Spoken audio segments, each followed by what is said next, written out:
자, 나노 CMS란 종목이 상장합니다. 어떤 종목인지 살펴보겠으며 최근 신규주들 분위기를 체크해 보겠습니다. 시장 분위기가 이상해지면서 지금 당장은 종목들 분위기가 안 좋지만 점점 시장에서 먹을 종목들이 없어진다면 자연스럽게 세력들이 신규주로 쏠릴 가능성이 있어서 꾸준히 체크를 해주고 있습니다. 이 신규주라는 것 자체가 새하얀 도화지 같은 종목들이기 때문에 이렇게 꾸준하게 체크를 해주다 보면 최근에 대박이 났던 박셀바이오라든지 이오플로우 이런 몇 배씩 올라가는 종목들을 잡을 수가 있을 것입니다.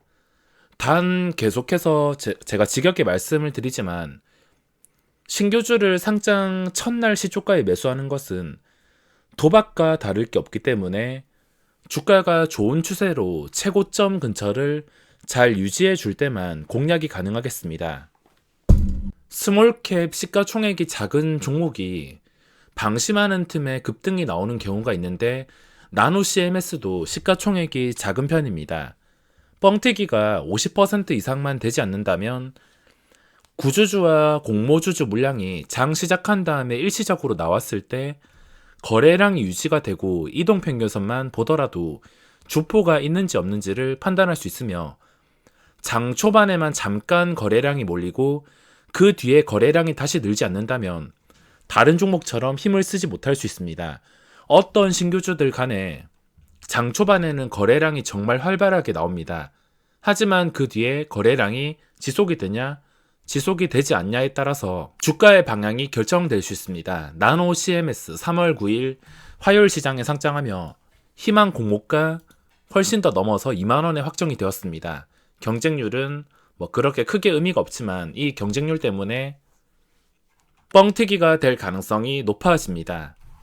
장의 가격은 3만원 정도인데 시장 분위기 때문에 청약을 넣으신 분들은 최대한 뻥튀기가 돼야지 얻어가는 것이 많을 것이며 신규 진입자 입장에서는 당연히 뻥튀기가 덜 되면 덜 될수록 이게 새 도화지 같은 종목이라서 세력이 들어올 가능성에 대해서 생각해 볼 수가 있습니다. 하지만 신규주에서 제대로 된 주포가 들어온다 하더라도 그냥 상장 초기에 해먹고 나가거나 아니면 단 하루만 해먹고 나가거나 가끔씩 박셀바이오처럼 대박이 나오긴 하지만 실제로 초대박이 나는 종목을 찾는 것은 정말 어렵습니다. 박셀바이오란 종목이 상장을 했지만 그런 종목은 1년에 한 번 보기도 힘든 종목이며 올해 그런 종목이 언제 뜰지는 아무도 알 수가 없습니다. 하지만 꾸준하게 지켜본다면 그런 징조를 보이는 종목은 발견이 될 것이며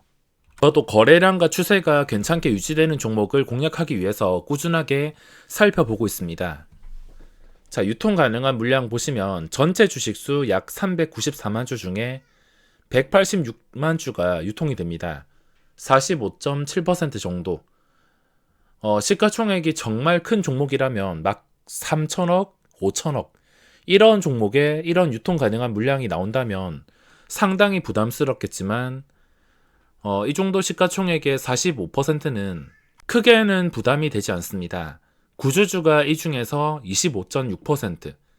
차라리 장 시작하고 나서 최근에 PB파마라든지 장 초반에 쭉 밀렸다가 밀린 다음에 더 이상 빠지지 않고 계단식으로 올라오면서 구주주와 공모주주의 물량, 손바뀜이 나온다면 최근에 상장했던 대박이 났던 PB파마처럼 대박을 기대할 수도 있습니다. 첫날 매매는 투기일수가 있기 때문에 차라리 첫날에 거래대금이 양호하고 괜찮은 양봉 캔들로 마감한다면 그 다음 날에도 먹을 자리가 생길 수가 있기 때문에 첫날에 무리하게 진입을 안 하더라도 그 뒤에 그 종목이 살아있다면 충분히 공략할 자리는 나올 수가 있습니다.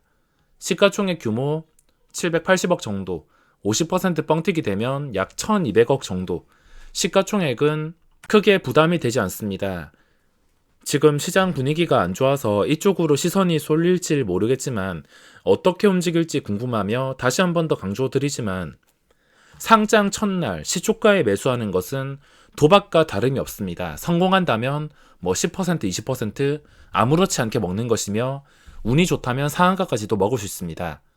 순식간에 20%까지 올라가는 게 신규주지만 또 반대로 생각했을 때 내가 아무 대응도 할 수 없이 순식간에 10%가 날아가는 게 신규주이기 때문에 안 그래도 안 좋은 시장에서 도박은 안 하셨으면 좋겠습니다. 괜히 다른 종목에서 손실 메꾸려고 여기서 도박을 하게 돼서 실패를 한다면 뭐 성공한다면 정말 짜릿하겠지만 실패를 한다면 정말 되돌릴 수 없는 상황까지도 갈 수 있기 때문에 차라리 첫날 어떻게 마감을 하는지 지켜보는 게 훨씬 더 안전하게 매매를 풀어 나갈 수 있을 것입니다.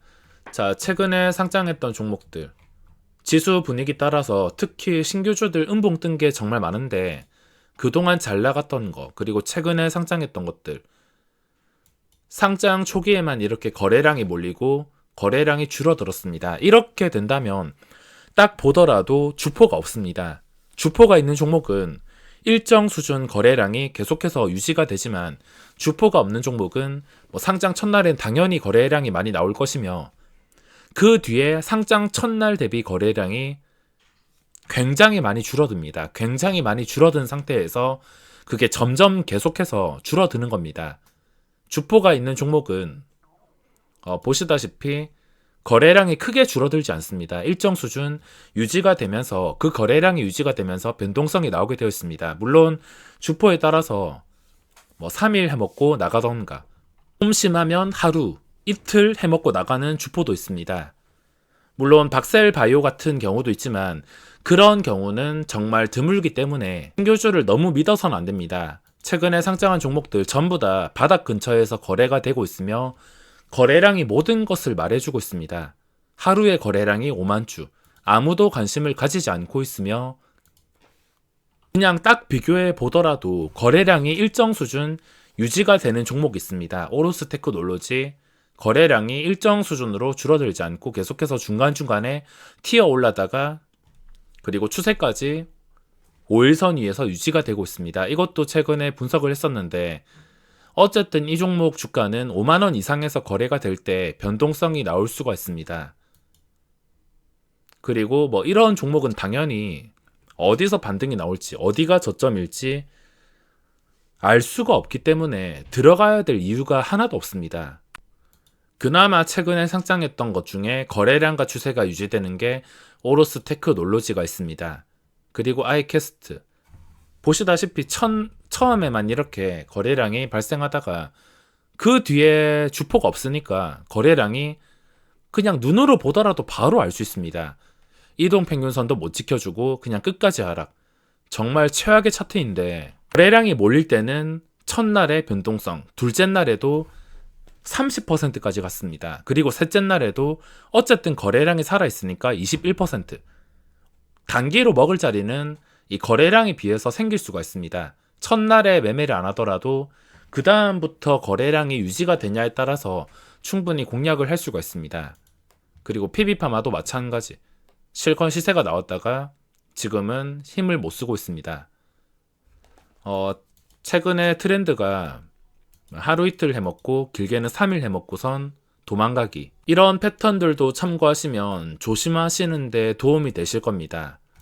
그리고 와이더 플래닛 이것도 좋아지려고 하다가 캔들이 모든 것을 망쳤습니다. 장중에 뉴스가 나오면서 제가 VI가 걸리는 걸 봤는데 VI가 걸렸다면 VI가 걸린 가격을 유지하거나 이상해서 시작을 해야 거래량이 유지가 되면서 좀 좋은 그림이 나올 텐데 저도 이 구간에서 VI가 걸리는 것을 봤지만 밑에서 좀 심하게 떨어져서 시작하는 거 보고 관심도 가지지 않았습니다.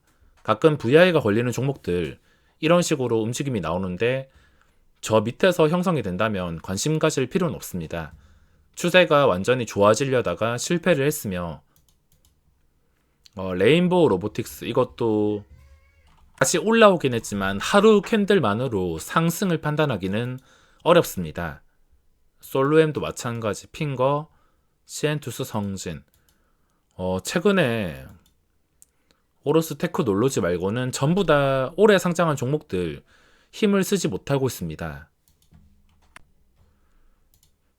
MBT 최근에 반응이 나왔지만 이것만으로 신뢰를 하기가 어려우며 그동안 잘 나갔던 이오플로우 굉장히 잘 나갔던 종목인데 시세가 다 나오고 나서 하락 추세로 접어든 상태입니다. 당연히 떨어지는 칼날은 잡을 수가 없습니다. 센코, NFC 전부 다 힘을 쓰지 못하는 상황이며 신고가를 갔던 네페스아크도 마찬가지. 또 신고가를 갔던 캔코 에어로스페이스 이것도 5일선 밑에서 힘을 쓰지 못하고 있습니다. 종가 기준으로 봤을 때 5일선 밑에서 마감한다는 것 자체가 밑에서 물귀신처럼 잡아당기는 힘이 강력하다는 뜻이기 때문에 5일선 밑에 있다면 일단은 조심하셔야 됩니다. 싸다고 매수하는 게 아니라 일단은 조심하셔야 됩니다. 그리고 하나기술 같은 경우는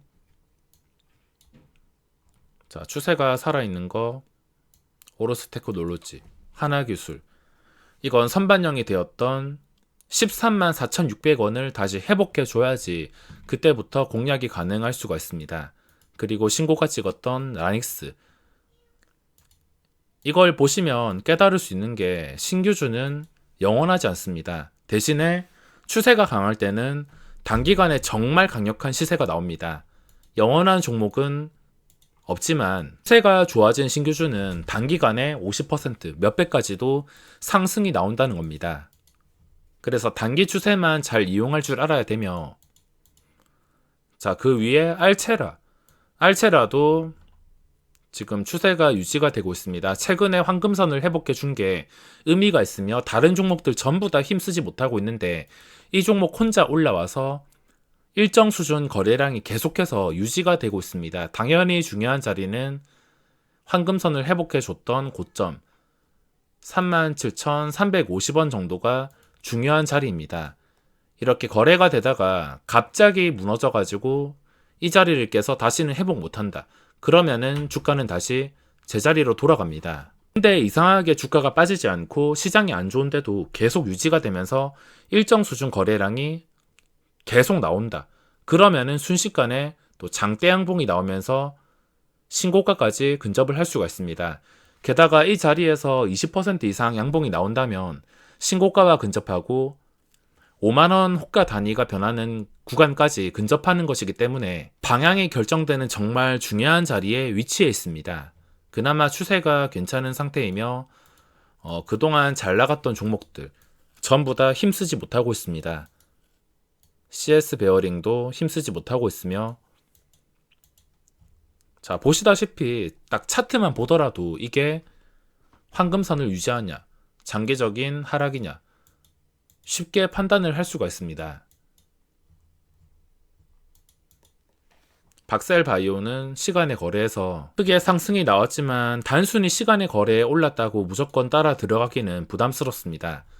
선반영 될 거 되고 시초가 기준으로 그 자리를 내일, 모레 시간 지나도 유지가 되는지 그걸 보고서 판단이 가능할 수가 있습니다. 추세가 유지가 되는 게 현재는 3개 종목밖에 없으며 나노 CMS도 보시면 이 많은 종목 중에서 추세가 살아있는 게 3개밖에 되지 않습니다. 과연 이 나노 CMS가 이 3개 종목에 해당이 될 수 있는지 잘 생각해 보시고 절대 무리한 매수보다는 안전한 매매를 하셨으면 좋겠습니다.